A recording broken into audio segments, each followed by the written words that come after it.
Hi, My name's Maris. my name is Dr. Selena Beaumont Hill, she, her. I am from Pryor, Montana.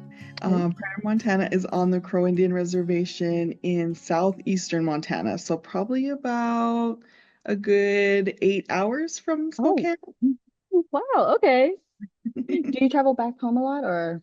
Yeah, so we actually raised our family in Missoula, Montana, which is only about 3 hours from Spokane. Mhm. And all three of our daughters, well, sorry, two of our daughters are there.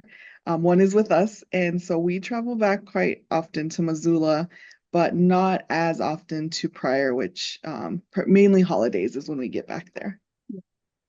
So what is some of your passions that you do outside of your work?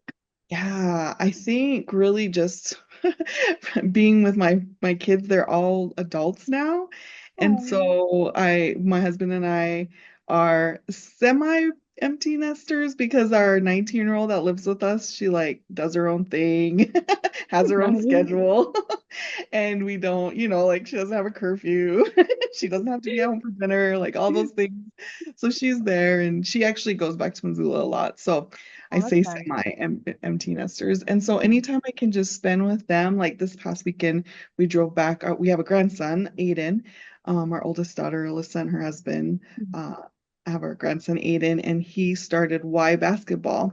Oh, And so we we drove back to watch him play his first game and just, went ate shared meals with our kids and they all have animals. We call them our granimals. And so we got to see all of our granimals. And beyond that, like being official first year faculty, not a lot of spare time for anything busy, busy, I too see. exciting. Yeah, but definitely true crime when I can. Oh, Crime and okay. any type of whatever the like reality series, the most dramatic reality series is on, I'll probably be following that. But Did you otherwise, watch Love Island over the summer? was it Love Island? Was that the one on Netflix? I know there was, what was it called? Love is Blind is Love one. is Blind. I think that's the one we watched. Mm. And I here my husband and I, who are grandparents now, right? Like in Yeah. our living room, addicted. There, it gets dramatic. It's fun. It's funny and fun. Yes, all of the things. And yeah, I don't know. Maybe I just like need drama in my life, and so that's Oh, how I get 100%. it. Yeah, that's how I am. I'm like, I like to know the drama and Yep. see other drama, but not my own. Yeah, Never no, my own. no, No, no. no. What was your major in undergrad and what did you get your PhD in? All right. So I have a background in psychology. My undergrad was in counseling psychology. And I thought I was going to be a juvenile probation officer. Like in my mind, I was going to be a juvenile probation officer and I was going to help wayward individuals that had a background much like myself, made wrong decisions and but found their way through. And I spent a year out of undergrad in a residential treatment center working with um, gang youth, and I am not built for that type of work. I was, yeah, I loved working with the youth, but I just wasn't adequately prepared to do that. And so I actually I always, all my work study jobs were either in financial aid or in the registrar's office or in the admissions office. Yeah. I worked in disability support services. And so I always worked in student affairs as an undergrad. And I had a friend who received a grant through Rocky Mountain College. Sorry, this is kind of long-winded, but long story short, they were looking for an academic advisor Mhm. to work with students who were at the tribal colleges but getting a degree from Rocky Mountain College, which was in Billings, Montana. And I was like, oh, I can do that. And then that's when I realized there were other ways of helping people, right? Like there were other ways to um, be a helper person Yeah. outside of our justice systems. And so stayed in academic advising for most of my career. My husband decided he wanted a degree in forestry, and that's what moved us to Missoula, Montana. And so Ooh. Yeah, he went and got a undergrad. He actually has his undergrad in resource conservation, which is still has to do with outdoors and science and all of that. And while we were there, he had a really good scholarship opportunity. We had our children in Missoula, our two youngest children in Missoula. And while we were there, he had a scholarship opportunity that took him right into his master's degree. And he says, after this, we're going to go home back to our home reservation. And so you might as well get your master's degree so you can, work in the schools or work in the healthcare system. And so I ended up getting my master's in school counseling. Um, Again, fast forward, we ended up staying in Missoula.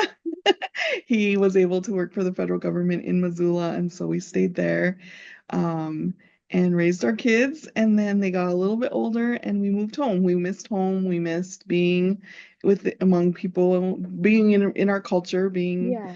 around the language, and just the culture, and mainly our families. And so we moved home. And there I worked at the tribal college at Little Bighorn College, and I taught the job I had was with first year. It was like first year, we had cohorts of first year students, and I was the first year, um, I forget the official title, first year coordinator, I think. And part of that job was teaching the study skills class. And so I got to teach a study skills class every semester. And it was in that setting that I saw students, the transformation of students just within a 16-week semester, starting out as these like really shy, I don't know what I'm doing here. Mhm. What am I, why am I here, to ending the 16 weeks with, a plan and motivation and goals. Not that they all came, not with Yeah. motivation and goals, but I just was able to see that transition. And I was like, that's where I want to be. I want to be in the classroom. I love supporting students on their academic journey, but I want to do it in the classroom. Yeah. So then decided to get my PhD. Um, and just the way things turned out, I went back to the graduate program that I got my master's in and applied for their counselor education and supervision PhD. And yeah, so I got my counselor, I have a PhD in counselor education and supervision, and Mhm. now work for the School of Leadership Studies. Mhm. I feel like So, I feel like I might live your life because that's literally I'm majoring in psychology and mhm, I want to do something with the juveniles, but mhm. we'll see where it goes. But Yeah, yep, wow. yep. I mean, it takes my sister works for she's a social worker for Child Protective Services. Hmm. It takes a special kind of person to work with our underserved communities. And when I say underserved, I don't even mean, I mean not only as people of color, but as like just underserved within all of our systems, right? Hmm. Our systems just keep them it's hard to get out of systems. And so Yeah.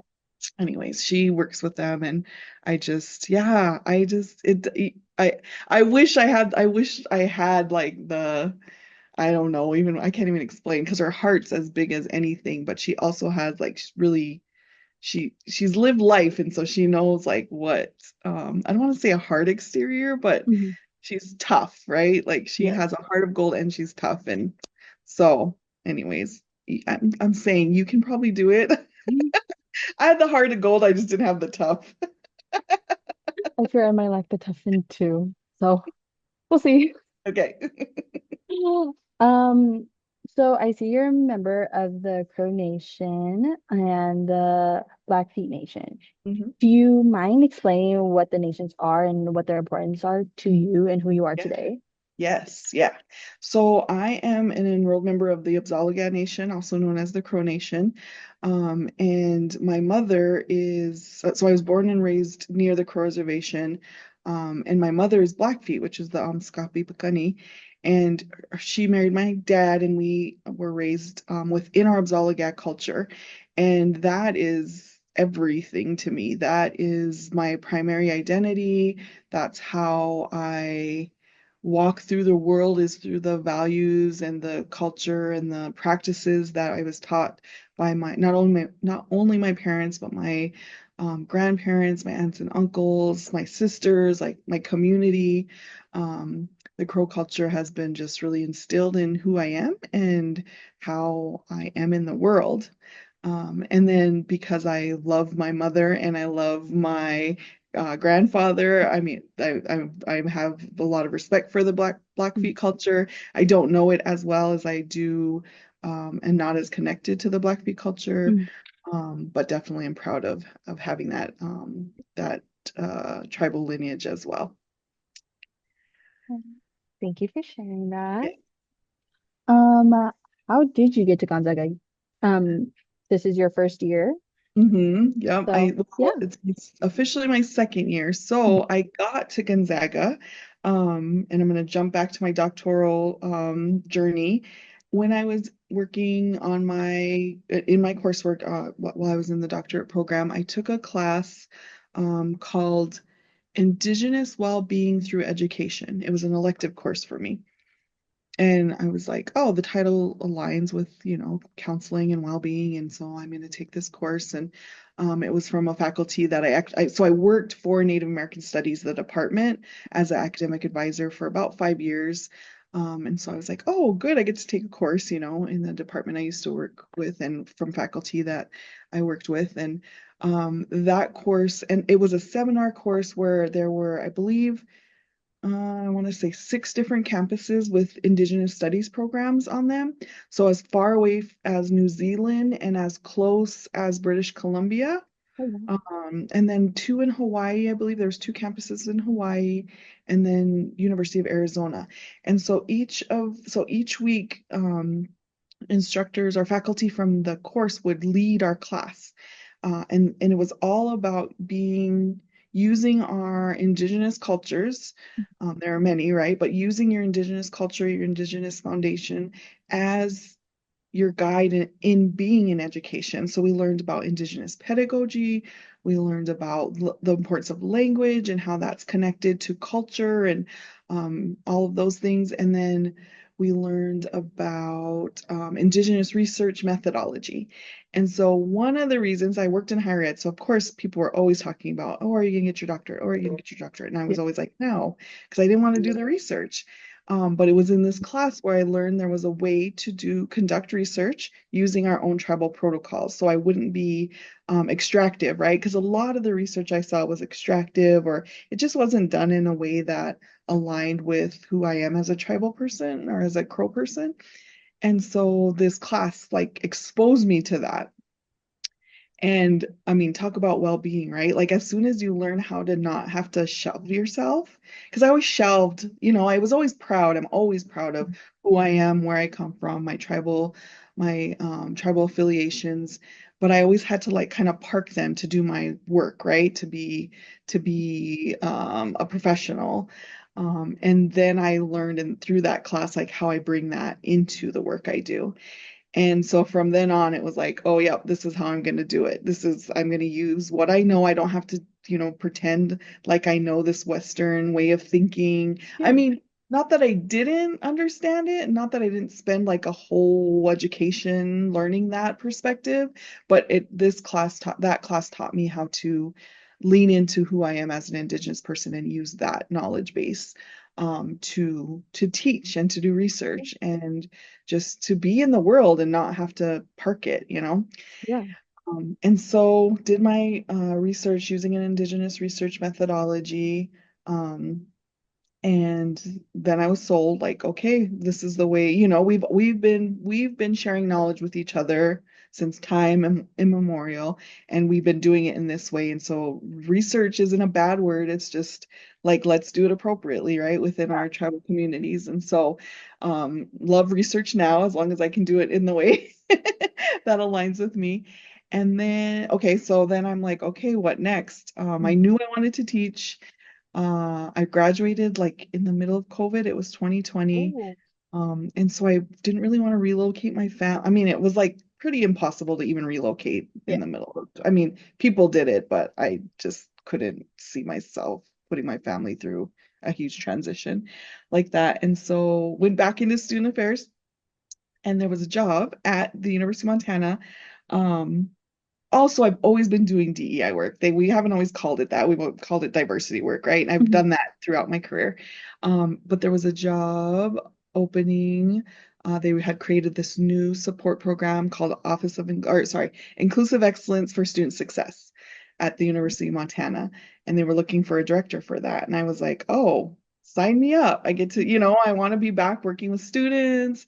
I want to be doing the good work in diversity. And so sign me up. And thankfully, they hired me. It wasn't just sign me up, it was a very rigorous interview process. But so I was the first director of the inclusive office. Now I'm gonna mix the two. Inclusive Excellence for Student Success at the Mhm. University of Montana. Didn't really know what inclusive excellence meant at the time because that was like new language around Yeah. the diversity work. And so had to understand what the concept behind inclusive excellence and transformation of whole systems, right? And not just doing our not just work in student support, not just work in curriculum. It was like all of it, right? Yeah. And so then was bought. I was like, oh yeah, if we're gonna transform systems, this is how we're gonna do it. And so did that work, and worked in a program that was my office was in a similar setting to UMEC here on campus. Oh, It was okay. called, yeah, it's called the Branch Center, and it housed, I think, six different student groups, student organizations who were all represented, underrepresented groups on our campus. And so then got to do, daily work with them, supported just their experience while they were at the university. And that's when I learned about bias teams. I can't even remember how I came across, probably just in research or in training, learned about bias teams. And so then was like, oh, well, that's what we need here because Mhm. our students are dealing with tons of microaggressions, all the thing I hated the most when I would try to hold like um offices or even individuals accountable for their um we can call them microaggressions, but racism, I would always get told, well, it's not illegal to be racist, right? Like it's not against there's nothing in our student conduct code that says you can't be racist. And it would drive me, I hated hearing that because I wanted, like some accountability. And so that's how I came across bias teams. And so just was like, okay, this is what we need. Thankfully, um, my I can't even remember if she was a associate dean or a vice president. I think she was a vice president of student affairs. She was totally backed all of, any ideas I had, any needs I had. Good. Not me, but like my office and the Hmm. work I was doing, and just supported that work. And so she helped me, get a bias team put together. And then we were just like, I think we had just gotten going with our system and all of that. And my husband had gotten a job here in Washington. Um, and I was like, okay, well, you're not going without me. And so I was like, I'm going to start looking for jobs. And if I'm going to move, I want to teach. Because that's what I wanted to Yeah. do. And so, sorry, I'm doing a lot of talking. No, you're good. You're good. I was sitting in my office and I'm like, okay, we're moving to Washington. So I get on like, I don't know, higher ed jobs or something, and I Mhm. Google teaching jobs in Spokane, I think is what would put in there. The first job, and I'm not even joking, the first job that popped up was the School of Leadership Studies was hiring a postdoc, and the postdoc they wanted somebody with a background in feminist theory, critical race theory. I forget the other one, maybe global something or other, or indigenous research methodology. And I remember reading that and like looking for my angels because I was Yeah. like, You're like, is this for me? This is for yeah, me. I think this is for me because IRM is newer to academia, right? It's not Mhm. new concept, but it's newer to academia. And so Yeah. to see that in black and white, I'm like, oh, sign me up again. And so did the interview process, um, and was able to secure the postdoc position here within the School of Leadership, specifically the doctoral program. and had an amazing first year learning from other professors. Yeah, it was just, Yay. yeah. And to be at Gonzaga was, I grew up in Catholic school, Mhm. and my dad would always say, when I was in high school, he'd always say, we're going to take a trip to Gonzaga. I want you to see that campus. He wanted me to come to school here. And we never made the trip, and I just Mhm. never saw myself outside of Montana. Um, and so now I get to look at St. Al's. I'm looking out my window right now every day at St. Al's and just am thankful, like thankful to be here and thankful to be able to teach from an Indigenous lens and Yeah. um, incorporate just who I am in my worldview into the courses that I teach. And I'm getting to develop some courses around IRM and taught a Indigenous understanding Indigenous knowledge systems last fall. And so, I'm just getting to Yeah. do all of those things. So yeah, just feeling grateful to be here at Gonzaga. Yay. Well, I'm glad you are here. I want to hang out with you maybe Yes. sometime. Yes, you need to come. Yes, we will officially meet. Yes, we will officially meet. Um, so speaking a little bit on your courses, what do you teach here at Gonzaga? Yeah, so this year is my first year as an Mhm. assistant professor. I always mix that stuff up. Me too, no worries. If you can edit out I said I'll assistant. try. I'm an assistant professor. So last year I was doing lots of observations and co-teaching. I mean, I was teaching my own load too, but they were all inherited curriculum. Mhm. And then part of what I was doing was developing a course. Um, so I've done a lot of work around identity development for communities of color. So students of color really trying to help students ground themselves in who they are, their cultures, their communities, their background, because those are our strengths, right? Like those are the Yeah. things when they say they want diversity, that's what we bring. We bring this other perspective, this other way of being. And so I was able to, I don't even remember at what point where I was like, oh, okay, that's how I can incorporate this work is like building up BIPOC students and helping them understand how their identities contribute to the work that they do as students, as professionals, whatever that is. And so I was able to develop a course on identity development and leadership. So that was my first official course that I developed. And so that was awesome. And I did that in the spring, and I'll offer that again this spring. And then I also taught a course called Understanding Indigenous Knowledge Systems. Mhm. And so I teach mostly doctoral students. I say mostly because I do a seminar in the Orgal program, which is one of our master's program. And then I also teach in the CLP program. I teach the junior course Leading Across Cultures, um, which I think this is my last semester doing that. But so I was teaching all over in the school, but I'm now going to focus on doctoral students, and we'll be developing a Indigenous research methodology course to be offered sometime in the next. I'm going to give myself at least a year to get that together and ready to go.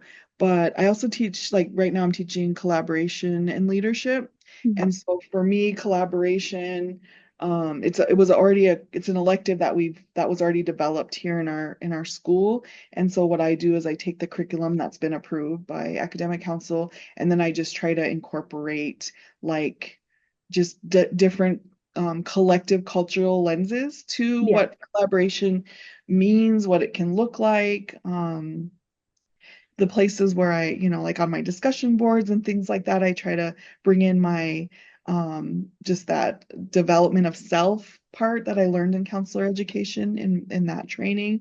Just try to bring in pieces of that work too, because I mean that's not only was I trained in it, but I really believe in that Yeah. um, in a healthy personal development.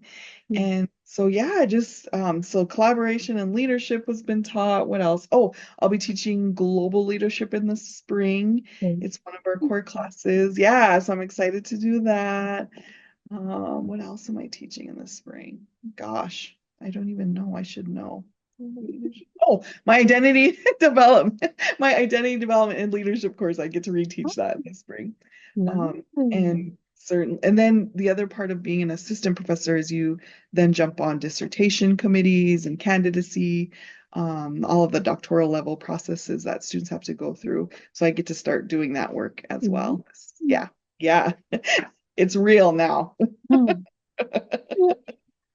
Um, do you have any like future goals for like yourself in like research or like into the classroom, anything Yeah. like that?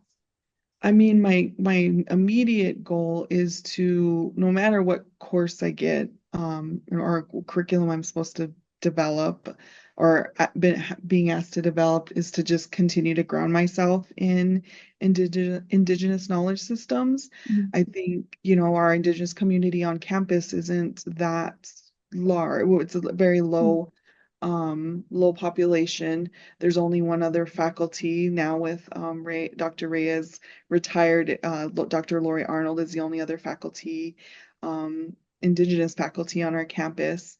Not that we don't have other services, right? We have Yeah. the tribal support office over Wendy Thomas's office, but so just not being surrounded by a lot of Indigenous scholars, it's because Indigenous knowledge systems aren't done in isolation.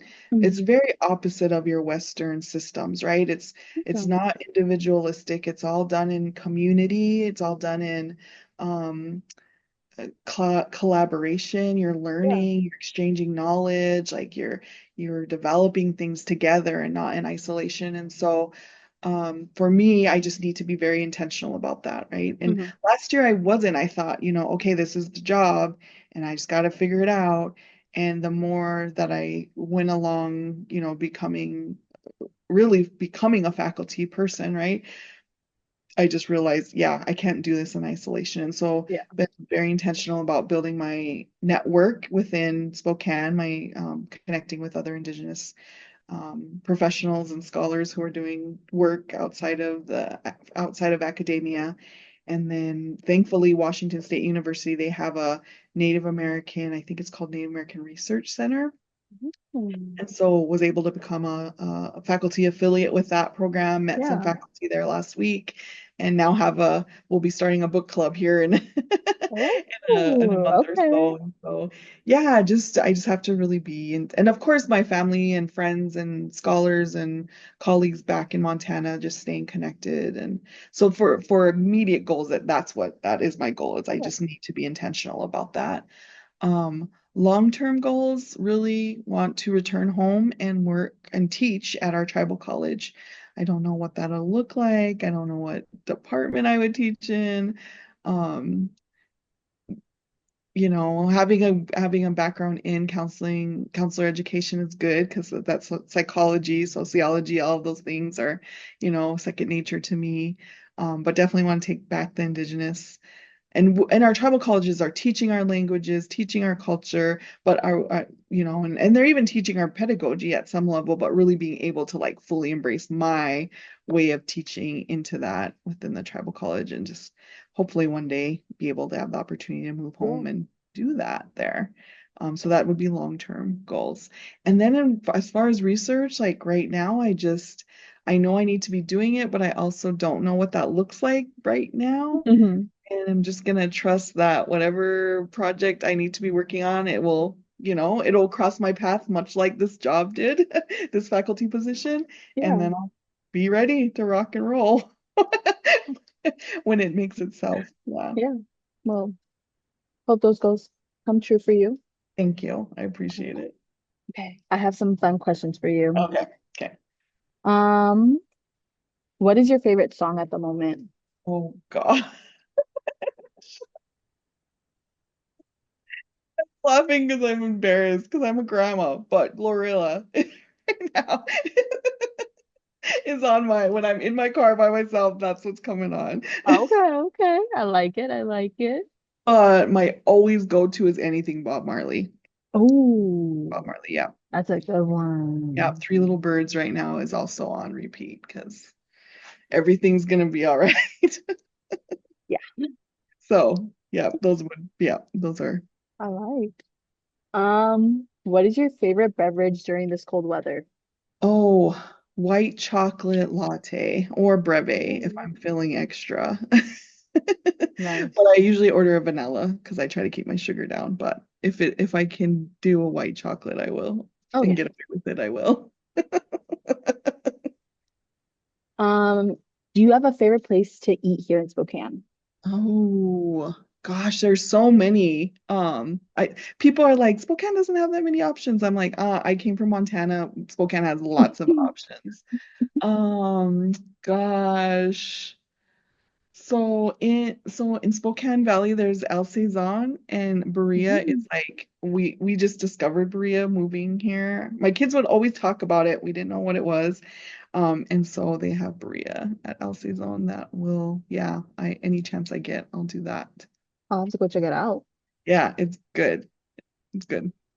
Um, I know we talked about this a little bit earlier, but do you have a favorite TV show to binge currently? Oh, to binge currently. You know what I'm watching is Penguin on Max. The Penguin.